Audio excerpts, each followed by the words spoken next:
this video, I'm walking you through how to do sitting isolated hip flexor lifts. Bit of a mouthful, but a really powerful exercise in order to get your primary hip flexor, your iliopsoas muscle, waking up on either side. So you'll know that you've woken up this muscle because you're going to feel a really strong, intense burn here where the femur meets the pelvis. That's where you're going to feel the hip flexor in this movement. What you may notice is that your quads are burning. That's a sign that the quads are compensating and working on behalf of the hip flexor that should be the thing driving the movement. So just be noticing where you are getting responses from. So we're going to sit on a chair, preferably one that is hard, so not a sofa, not the edge of the bed. And you want to sit on a chair where the knees are directly out of the hips, so not too high, not too low. You want the femurs level with the floor. You want the ankles directly underneath the knees, and you want the feet slightly turned inwards so that they are parallel rather than having the toes kind of pointed out to the side. So most people will sit with their feet slightly out to the side. So focus on the middle of your second and your third toes, being in alignment with your ankles, being in alignment with your knees, and being in alignment with your hips. We don't want that to change as the exercise goes on, but I will remind you of that. So we have 90 degrees at the hips, 90 degrees at the knees, and 90 degrees at the ankles. The next thing that we're going to do is roll our pelvis forwards anteriorly. Rolling your pelvis forwards anteriorly is not the same as lifting your rib cage up. So for some of you, when you hear that cue that I'm giving you, when you hear roll your pelvis forwards, what you're actually going to do is this, and that's your rib cage lifting, not your pelvis moving. So I want your sternum, your breastbone, to face straight ahead. There's no lift. It's the pelvis that rolls forwards over the heads of the femurs. You're going to put your palms facing up and keep your hands relaxed. So for some of you, when we start this exercise, you're going to find that you're like gripping onto your chair and bracing with your hands, your arms and your shoulders. And we don't want that. This is purely about the strength of that hip flexor, not how much your upper body can brace and grip on. So pelvis rolls forward. We're trying to keep an even weight distribution through both butt cheeks, and that goes throughout the whole exercise. So just notice, have you got more weight on like your left butt cheek, which means you're probably tipping off to the left-hand side, or vice versa. Pelvis rolls forwards, butt cheek sit bones are both even on the mat. Now, what we're going to do is I'm going to do the foot thing that I'm about to explain on my left-hand side so you can see it in the camera. So I'm keeping my toes down, and I'm lifting up my ankle as if I'm wearing a high-heeled shoe on that left foot. The ball of the foot stays on the floor, the toes stay relaxed and long, and I'm keeping pressure into my big toe joints. So I'm not lifting the big toe joint up as I put my ankle into what we call plantar flexion. You can see what that has done is like raise my knee up a little bit, and it's already making my hip work a little bit more just by doing that. So there's stuff going on in my calf.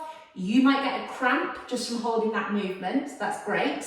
That's telling you that you're accessing muscles through your kind of feet and calves that you don't often. But at the same time, it's making you feel that connection from foot all the way up to the hip.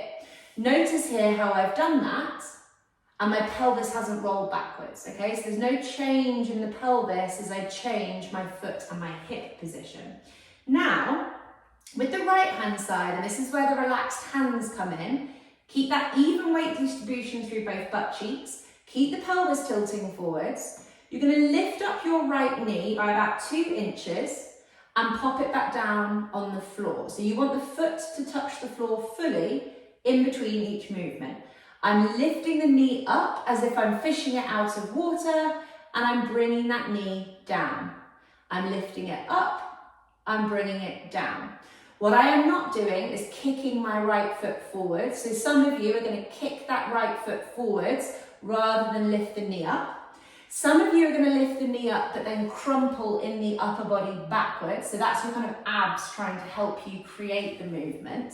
And other people are going to tilt off to the side. So you're going to kind of swing your upper body to the left in order to create this like fake hip flexion. You're actually using momentum from the upper body to tilt you. So we're trying to remember our various points of both sit bones staying level on the chair, pelvis rolls forward and it doesn't move at any point.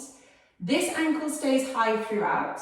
You're trying to keep toe, ankle, knee and hip on both legs in alignment throughout. So just watch that the leg that you're not focusing on doesn't drop out to the side or drop into the middle. You're keeping everything in that nice solid line, keeping the ankle high, pelvis rolls forwards, hands are facing up, and I'm going to lift my right knee up about 2 or 3 inches. If you notice movement in your pelvis, you've gone too far because you're compensating. So the pelvis is kind of trying to drive forwards as the leg moves up. I'm going to do 20 on this side and then I'll swap sides. So off we go. No shifting or tension in the upper body. Relax your jaw and your breath.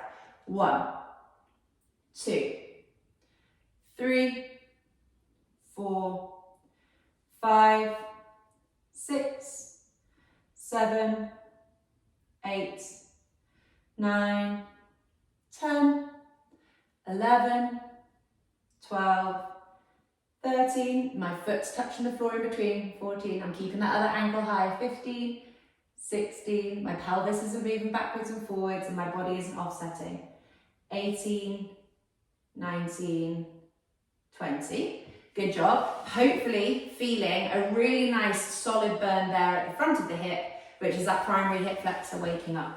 Okay, other side. So we're setting ourselves up in that nice alignment, thinking about our feet being straight, toes not out to the side. My right toes stay down, the ball of the foot stays down.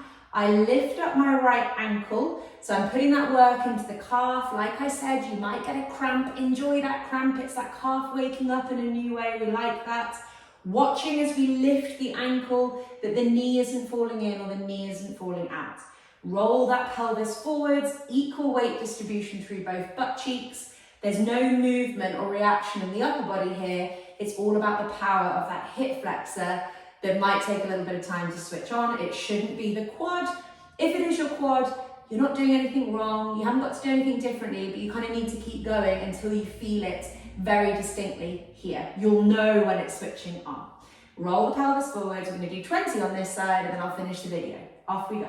1, 2, 3. I'm going to remind myself to bring my breastbone down so I'm not flaring my ribs. 5. Toes, ankles, knees and hips on both sides stay tracking in alignment with each other. So watch that neither knee swings in or out.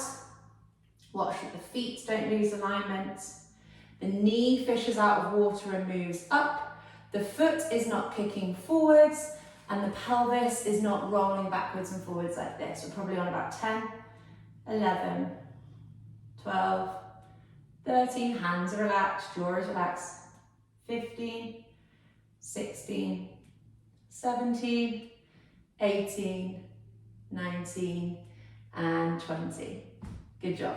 So that was sitting isolated hip flexor lifts. It's a great exercise to do at your desk during the working day. Powerful way of waking up those hip flexors and a really good way to calm down compensation that might be occurring through the overdevelopment of your quads and the overdevelopment and tension through your abdominals.